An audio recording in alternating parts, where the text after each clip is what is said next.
आज हम बात करेंगे न्यूरोसिस्टिक सर्कोसिस के बारे में, जिसे दिमाग का कीड़ा भी कहा जाता है। न्यूरोसिस्टिक सर्कोसिस जो है, बेसिकली अगर हम इसके लाइफ साइकिल की बात करें तो ये टीनिया सोलियम जो वर्म होता है उसके कारण से होता है। नॉर्मल अगर जो साइकिल होता है टीनिया सोलियम का, उसमें जो टीनिया सोलियम के जो एग हैं वो बेसिकली किसी पॉर्क में होते हैं। इन्फेक्टेड पॉर्क के मांस को खाने से ह्यूमन में आते हैं। ह्यूमन में जो उसकी एडल्ट स्टेज है वो प्रोड्यूस होती है। उसके थ्रू उसके प्रोग्लोटिड्स और उसके एग सॉइल में रिलीज होते हैं ह्यूमन फिसीज के थ्रू।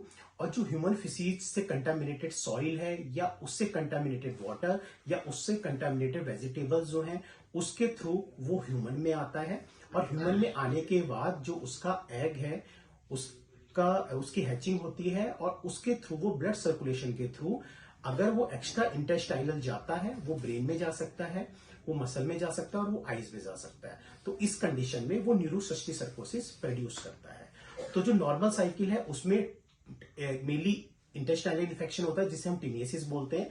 और जो एक एबनॉर्मल साइकिल होता है जो कि इन्फेक्टेड फूड और इन्फेक्टेड सॉइल या इन्फेक्टेड वाटर के थ्रू ह्यूमन में एंटर करता है, वो न्यूरोसिस्टिक सर्कोसिस प्रोड्यूस करता है।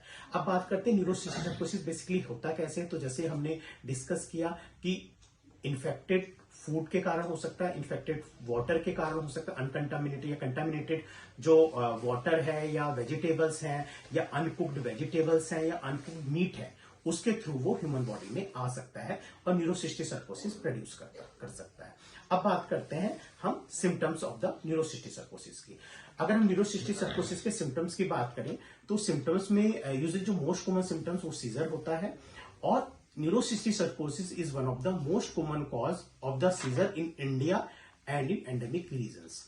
और इसके अलावा जो है हेडेक हो सकता है। हेडेक के अलावा जो है अल्टर्ड मेंटल स्टेटस हो सकता है। इसके अलावा जब बहुत सारे multiple lesions in the brain होते हैं तो उस कंडीशन में न्यूरोसिस्टिक सर्कोसिस डिमेंशिया भी कर सकता है, साइकोसिस कर सकता है, एक एंक्यूफ्लोपैथी लाइक स्टेज कर सकता है और स्टेटस इपिलेप्टिकस में भी कन्वर्ट हो सकता है। अब बात करते हैं हम इसके मैनेजमेंट की।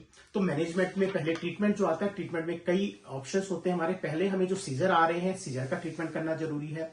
सेकंड होता है जो ब्रेन में स्वेलिंग आई है, जो कीड़े की गांठ के कारण ब्रेन के चारों तरफ स्वेलिंग आई है, उसका ट्रीटमेंट करना होता है। और साथ में एंटी पैरासाइटिक ट्रीटमेंट दिया जाता है जो कि कीड़े को मारने के लिए दिया जाता है। तो 3 ट्रीटमेंट बेसिकली ये हम न्यूरोसिस्टिक सर्कोसिस में देते हैं अकॉर्डिंग टू कितने ब्रेन में लीजन्स हैं। अब बात करते हैं प्रिवेंशन की। ऑलवेज हम कहते हैं कि prevention is better than cure.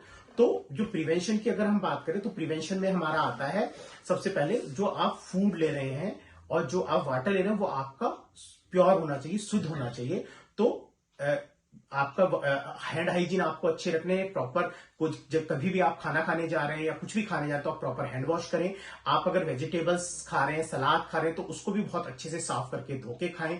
कोई भी आप खाना खा रहे हैं, पका के खा रहे हैं, कोई मीट पका के खा रहे हैं, पॉर्क खा रहे हैं तो वो प्रॉपर से कुक्ड हुआ हो, वो अनकुक्ड ना हो। क्योंकि अगर अनकुक्ड होगा तो उसके इन्फेक्शन होने के चांसेस उससे ज्यादा होंगे। तो बेसिकली हैंड सैनिटाइजेशन और प्रॉपर हाइजीन से हम इसको प्रिवेंट कर सकते हैं। अब थोड़े से मैं मिथ की बात करूंगा न्यूरोसिस्टिक सर्कोसिस में। न्यूरोसिस्टिक सर्कोसिस को लेकर काफी मिथ है, खासकर जो विलेजेस एरिया है वहां पे। एक तो कई बार जो सीजर आते हैं उसको झाड़ फूंक से या ऊपरी समझते हैं लोग, तो उसके कारण वो उसका ट्रीटमेंट नहीं कराते, वो बाबाओं के पास जाते हैं झाड़ फूंक के लिए, इसके ट्रीटमेंट के लिए। तो न्यूरोसिस्टिक सर्कोसिस से जो सीजर आते हैं वो ट्रीटेबल है, क्यूरेबल है। तो उसका प्रॉपर ट्रीटमेंट कराएं, झाड़ फूंक या आप ऊपरी बला ना समझें इसको। उसके अलावा काफी पेशेंट्स हमारे पास आते हैं कि जी फला जगह पे कोई कीड़े निकाल के देता है, और वो कई बार हमारे पास डिब्बियां भी लेके आते हैं।